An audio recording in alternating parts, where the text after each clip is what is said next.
Assalamualaikum warahmatullahi wabarakatuh. Salam sejahtera bagi kita semua. Pada kesempatan kali ini saya akan menyampaikan public speaking dan persiapannya.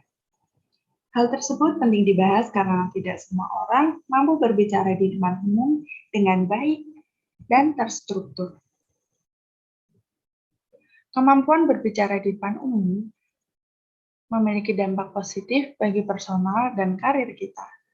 Maka dari itu, saya, Aditya Ratna Aji, mahasiswa Ilmu Komunikasi Universitas Muhammadiyah Surakarta, selama beberapa menit ke depan akan membahas mengenai public speaking dan persiapannya.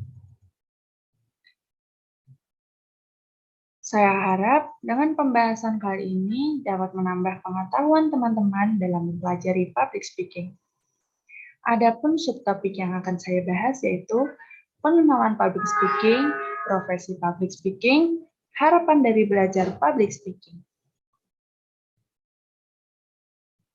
Pengertian public speaking. Public speaking merupakan seni bertindak dan berucap di depan umum. Kemampuan melakukan public speaking adalah hal yang sangat penting bagi siapapun, terutama bagi mahasiswa. Hal tersebut karena mahasiswa adalah agent of change, sehingga mahasiswa perlu menyampaikan ide dan mampu mengekspresikan diri di depan umum. Selain itu, mahasiswa memiliki peran memajukan masyarakat. Maksudnya adalah mampu menyampaikan informasi yang benar terhadap masyarakat dengan bahasa yang sederhana dan mudah dipahami. Dari penjelasan tersebut, kita tahu bahwa public speaking sangat berkaitan erat dengan dunia pendidikan dan pekerjaan. Dalam dunia pendidikan, kita harus mampu menjelaskan sesuatu yang rinci dengan bahasa yang singkat, jelas, dan mudah dipahami. Jika kita belum percaya terhadap kemampuan kita dalam berbicara di depan umum, mulai sekarang, ambil kesempatan yang berkaitan dengan berbicara di depan umum, misalnya saat melakukan presentasi. Ambil kesempatan tersebut dan lakukanlah dengan maksimal, karena presentasi tersebut merupakan langkah awal kita belajar melakukan public speaking.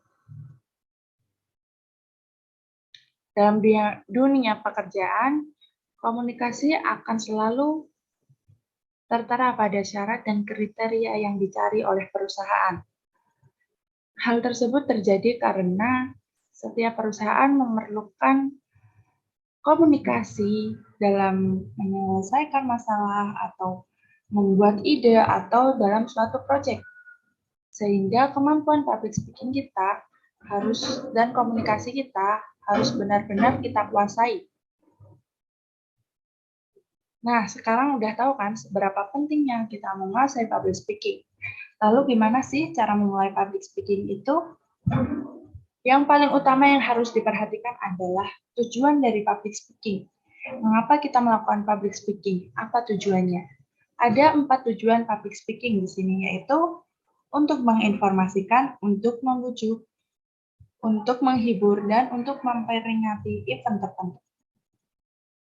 Maksud dari untuk menginformasikan adalah kita melakukan public speaking untuk memberitahu informasi kepada audiens kita.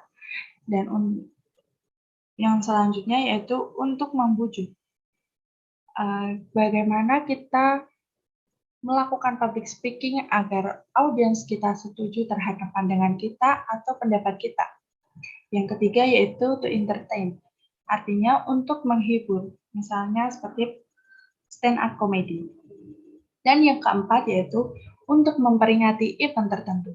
Misalnya kita melakukan sambutan dalam event suatu perusahaan tertentu, ulang tahun misalnya. Sehingga kenapa hal tersebut dikategorikan sebagai tujuan public speaking? Karena saat melakukan sambutan,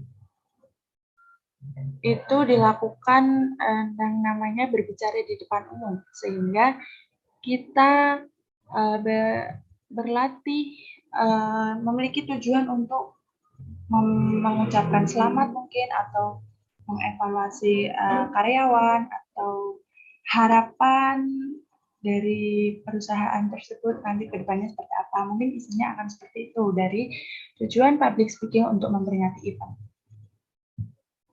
Setelah menentukan tujuan, kita harus melakukan analisis audiens.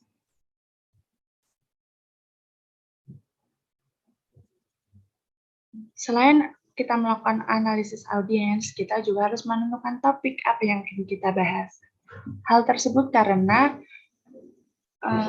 apa yang kita sampaikan harus dapat diterima oleh audiens kita. Jangan sampai kita menggunakan bahasa ilmiah di hadapan anak-anak sekolah dasar. Mereka akan belum paham, sehingga public speaking kita dikategorikan belum efektif. Analisis audiens dapat dilakukan dengan 4 cara, yaitu analisis domisili geografis, analisis demografis, analisis psikologis, dan analisis behavioristik. Analisis domisili geografis meliputi apakah audiens itu dari perkotaan atau pedesaan, terus daerahnya dari mana, terus bahasa yang digunakan itu bahasa Indonesia atau bahasa daerah atau bahasa asing. Yang kedua yaitu analisis demografis. Analisis demografis ini berkaitan dengan pendidikan keterampilan audiens kita. Sehingga saat kita menyampaikan topik yang dibahas atau materi yang dibahas, mereka merasa kebutuhannya terpenuhi oleh materi yang kita sampaikan. Yang ketiga yaitu analisis psikologis. Kita harus mengenal kepribadian audiens kita, terus apa yang dianut audiens kita, sehingga kita memiliki kesamaan, sehingga kita dapat mengikuti atau memiliki kesamaan keyakinan dengan audiens kita. Misalnya bukan keyakinan soal agama ya, keyakinan perspektif seperti itu. Yang keempat yaitu analisis behavioristik, yaitu berkaitan dengan tingkat pengetahuan audiens kita. Apakah jika kita membahas cara menanam sawi, tapi audiens kita belum tahu apa itu sawi. Nah, jadi tingkat pengetahuan audiens kita itu harus kita analisis dulu sampai mana tingkat pengetahuan audiens kita. Yang keempat yaitu yang harus diketahui yaitu vokal. Vokal penting karena setiap suasana dan keadaan yang berbeda, maka penggunaan vokal pun akan berbeda. Misalnya keadaan sedih, tidak mungkin kita menggunakan vokal yang ceria. Maka itu pemilihan vokal harus benar-benar diperhatikan. Cara melatih vokal yaitu dengan melatih artikulasi dengan jelas terlebih dahulu. Biar kita saat bicara itu tidak belibet atau apa gitu. Sebelum melakukan public speaking, baiknya kita melakukan senam mulut terlebih dahulu, agar mulut kita itu tidak belibet saat mengucapkan kata-kata yang ingin kita sampaikan. Yang perlu kamu ketahui juga adalah metode penyampaian materi public speaking. Ada 4, yaitu manuskrip, impromptu, memoriter, dan extemporer. Manuskrip artinya kita melakukan public speaking dengan membaca naskah yang ada. Jadi kita terpatok dengan naskah yang ada. Yang kedua yaitu impromptu, berbicara di depan umum secara spontan. Biasanya ini digunakan oleh orang-orang yang sudah mahir atau terbiasa berbicara di depan umum. Yang ketiga yaitu memoriter. Memoriter ini dilakukan dengan cara menghafal atau mengingat materi yang akan disampaikan. Yang keempat yaitu extemporer. Extemporer ini dilakukan dengan mencatat poin-poin penting yang akan disampaikan. Selebihnya, kata-kata yang disampaikan itu adalah improvisasi dari orang tersebut sendiri atau public speaker itu sendiri. Jadi, sekarang kamu memiliki tujuan atau kamu sekarang berada di level mana. Jadi sekarang kamu tahu apakah kamu berada di manuskrip atau impromptu atau memoriter atau extemporer. Semua membutuhkan latihan dan waktu atau jam terbang yang tinggi sih saya pikir. Memang seperti itu. Kita harus praktik, dan praktik. Setelah mengetahui berbagai cara dan persiapan public speaking, hal yang harus kamu tahu adalah gangguan dalam public speaking. Yang pertama yaitu bahasa. Bahasa yang digunakan harus dipahami oleh audiens kita, sehingga mereka mengerti apa yang kita sampaikan. Yang kedua yaitu persepsi. Ketidaksamaan persepsi atau pemaknaan itu membuat pesan kita tidak tersampaikan secara sempurna. Yang ketiga yaitu pesan tidak jelas atau ambigu. Yang keempat yaitu media rusak. Misalnya saat Zoom ini apakah sinyalnya terputus sehingga pesan yang kita sampaikan itu kurang maksimal diterima oleh audiens kita. Yang keempat yaitu lingkungan yang kurang kondusif. Misalnya berisik atau apa, sehingga audiens kita tidak fokus terhadap apa yang kita sampaikan dan terganggu dengan suara-suara lain yang masuk. Sehingga gangguan-gangguan ini harus kita pahami dan harus kita tanggapi dengan santai. Karena jika kita merasa panik, maka akan kelihatan dari raut wajah kita atau apa, nanti jadi presentasi kita atau public speaking kita jadi berantakan. Setelah itu, kita harus mengetahui jenis public speaker. Mungkin kamu adalah memiliki karakter dari salah satu jenis public speaker berikut. Yang pertama yaitu analyzer. Analyzer ini memiliki kriteria berbicara dengan rapi, runtut, dan terstruktur. Dan yang kedua itu harmonizer. Harmonizer ini adalah seorang public speaker yang menggunakan dinamika saat berbicara. Yang ketiga yaitu entertainer. Ini adalah karakter public speaker yang memiliki tujuan untuk menghibur. Dan yang keempat yaitu debater. Karakter public speaker ini adalah suka mengintimidasi. Ketika mereka bertanya, pasti selalu hal-hal yang kritis dan mengintimidasi narasumbernya. Misalnya ada Najwa Shihab, Deddy Corbuzier. Sekarang banyak sih yang menjadi seorang debater itu sedang naik-naiknya. Terus yang kamu ketahui, emang apa sih manfaat public speaking itu?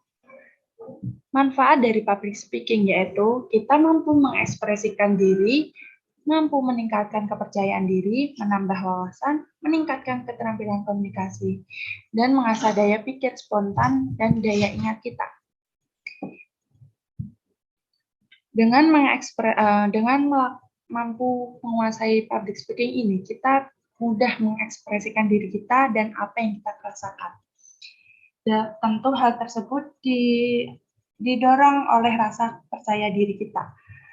Selain itu, untuk mengekspresikan diri, otomatis kita akan kita memiliki wawasan dari bacaan yang telah kita baca untuk disampaikan ke umum atau ke publik. Hal tersebut juga meningkatkan keterampilan kita dalam berkomunikasi. Selanjutnya yaitu profesi public speaking. Profesi public speaking diantaranya ada MC, atau Master of Ceremony. Ini adalah yang memandu acara. Yang kedua yaitu moderator. Yang ketiga yaitu announcer. Announcer ini misalnya penyiar radio atau announcer ya, penyiar radio atau sekarang podcast gitu. Jadi tidak hanya 3 ini, tapi semua pekerjaan akan membutuhkan keterampilan public speaking yang baik.